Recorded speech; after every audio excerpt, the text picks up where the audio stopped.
Oui, le titre de cette vidéo n'est pas mensonger, nous avons peut-être découvert la vraie signification de la lettre D. Je dis nous parce qu'il y a plusieurs personnes derrière cela. J'ai approfondi cette théorie du D et j'ai été plus loin, ça m'a éclairé. J'ai peut-être trouvé ce qu'est le One Piece. Alors attention, ça reste une théorie, mais vraiment accrochez-vous parce que les arguments sont là. Vous devez vous dire qu'est-ce qu'il nous raconte ce youtubeur, on le connaît même pas. Accrochez-vous, vous allez vraiment être surpris. C'est parti pour la vraie signification du D. Et qu'est-ce que le One Piece?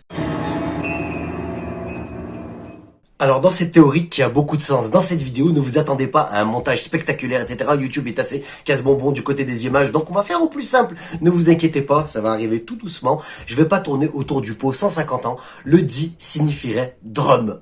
Assez décevant, n'est-ce pas? Donc en français, tambour. Les tambours de la libération qui sont joués en japonais. Kaiho no Doramu, un terme qui décrit le son qui retentit lorsque l'avènement de Joy Boy Nika se produit. Il résonne également lorsque Luffy utilise sa forme éveillée du Gear 5 et d'ailleurs il a un tambour derrière lui. Donc si nous théorisons que Joy Boy a joué à l'origine les tambours de la libération, il est également logique qu'il ait uni les différentes races et peuples grâce au pouvoir de la musique et de la fête. Deux notions très présentes dans One Piece. Il serait également logique que le symbole qui représente cette victoire et la façon dont il les a tous unis soit l'instrument lui-même avec lequel il a joué cette musique. Cet instrument serait un Denden Daiko, donc je vais vous afficher un Denden Daiko, très important, observez-le bien. Les différents symboles des nations révolutionnaires de l'époque qu'ils portent à leurs bras, etc., en forme de tatouage ou dans les drapeaux, peuvent faire penser à cet instrument et non au soleil, je pensais. Donc ça ferait référence au soleil ou à cet instrument de toute façon, mais ça fait plus référence à cet instrument, vous allez comprendre maintenant avec de vrais arguments. On va commencer par Binks no Sake, cette musique que tout le monde aime, cette musique de One Piece que j'apprécie énormément moi aussi, aux paroles de Binks no Sake. Il y a 3 moments dans cette musique qui m'ont interpellé fortement. Donc la première phrase c'est Donto ichi utaon funudane no uta. Chante bien, hein. Chantons tous avec un don. Alors que le navire met le cap. Un don c'est la note utilisée, le son qu'on entend quand on frappe le tambour, le Denden Daiko. Donc là on parle de ça, on parle de ce son là dans la musique de Binks no Sake. On continue. Namiga odoruyo doramu. Donc drum en japonais, doramu, ça commence, c'est pareil, le di, c'est pour ça que le di correspond même en japonais. Maintenant les vagues dansent, battez les tambours, doramu. Donc encore don uto ushi utao unaba no uta. Chantons-nous tous avec un don, un chant des vagues, etc. Donc voilà, là dans Binks no Sake, la musique représentative de One Piece et vraiment de Gold et de son équipage. Donc là on nous parle du don, du Denden Daiko, donc des tambours, on parle des tambours. Donc le premier argument, le premier indice très important pour la quête du D. On va remplacer le D par drum dans tous les noms des D qu'on connaît. Et là, ça devient vraiment très intéressant. On va commencer par Luffy. Monkey, drum, Luffy donc. Donc le Denden Daiko, cet instrument que je vous ai montré, il est plus connu sous le nom du tambour singe. Donc Monkey, le singe, hein, vous faites la référence. On continue avec Gold, dit Roger, Gold, Drum Roger, donc ce qui donnerait un jeu de mots assez efficace. Donc le Gold Rum, le rhum qu'on boit, l'alcool. Donc ça ferait aussi référence avec Gold, l'or. L'or, le rhum, c'est un peu la représentation des pirates, l'or et le rhum. Donc c'est vraiment pas mal. Là, on continue avec Marshall D. Teach, donc Marshall Drum Teach, la batterie de marque Marshall, internationalement, mondialement connu. C'est un véritable instrument de musique et un très célèbre et utilisé par tous les grands musiciens, la batterie Marshall. On continue avec Rox Xebec. Donc Rox Drum Xebec, référence à la musique rock, Drum Xebec. Donc le rock, on utilise également énormément de batterie, hein, ça fait sens dans votre tête.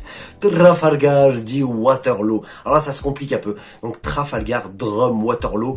Donc j'ai un petit article que j'ai traduit en français, je vais vous le lire, la partie la plus intéressante. Le 14 septembre 1805, l'amiral Lord Nelson quitte à Portsmouth à bord du HMS Victory pour s'engager dans une bataille avec la flotte combinée française et espagnole. Le 21 octobre a eu lieu la célèbre bataille de Trafalgar, au cours de laquelle 2 batteurs de la Royal Marines étaient à bord du Victory. Il s'agissait des batteurs James Long et James Berry. Tous deux avaient 21 ans. Le batteur Berry a perdu la vie à Trafalgar. Donc ça commence à faire sens tout ça.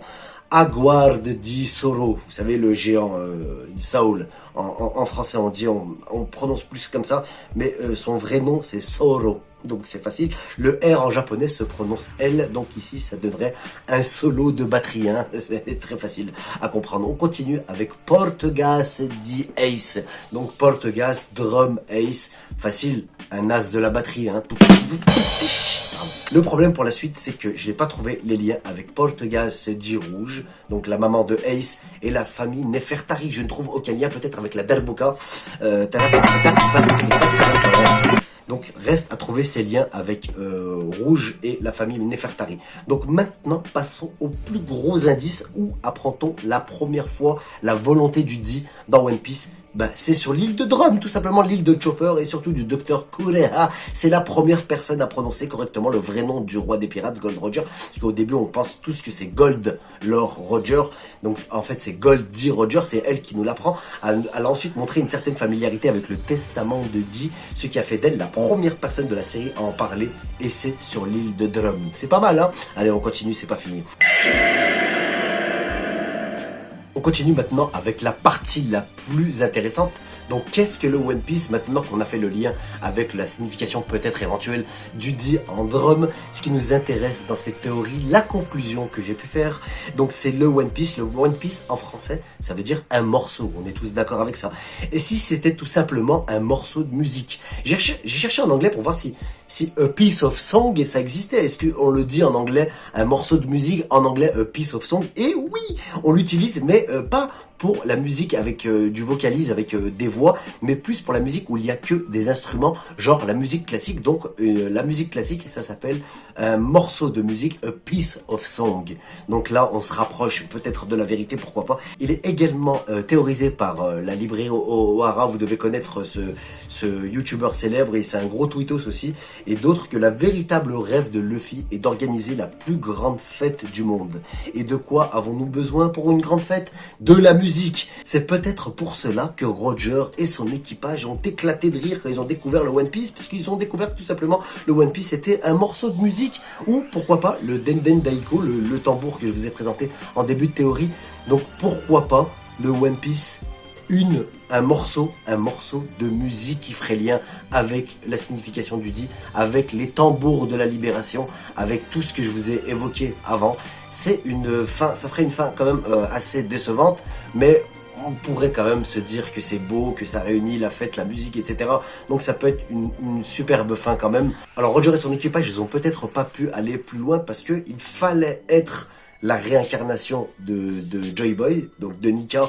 Donc il fallait peut-être avoir mangé ce fruit, ou être peut-être, comme je vous ai dit, la réincarnation, la descendance de Joy Boy, pour pouvoir aller plus loin et exploiter le One Piece avec le tambour ultime de la libération. Voilà ce que serait peut-être le One Piece, une grande fête qui réunirait tout le monde et qui unifierait les peuples et qui ferait que tout le monde vive en harmonie, et pourquoi pas finir, c'est comme ça que ça va finir pour moi aussi, un grand banquet général mondial pour fêter l'avènement de la libération, l'avènement de la vérité, l'avènement surtout de la liberté et de l'unité, ce qui est vraiment important. Et ça vaut la signification du mot One Piece aussi aurait cette signification là, tout correspondrait, et ce serait une fin quand même décevante pour moi, mais assez superbe dans l'état d'esprit, dans la pensée et dans la philosophie en général, ce qui nous manque énormément dans ce monde. Voilà, vous êtes sur la chaîne de Mister Badass. J'espère que cette super théorie vous a plu sur la signification de la lettre D et sur le One Piece. Qu'est-ce que le One Piece? Si vous avez aimé cette théorie, n'oubliez pas de lâcher un pouce en l'air, pourquoi pas un abonnement. Je ne suis pas monétisé, donc allez-y, bombardez, ça fera du bien à la chaîne de Mister Badass. On se retrouve très vite. A plus, salut et ciao.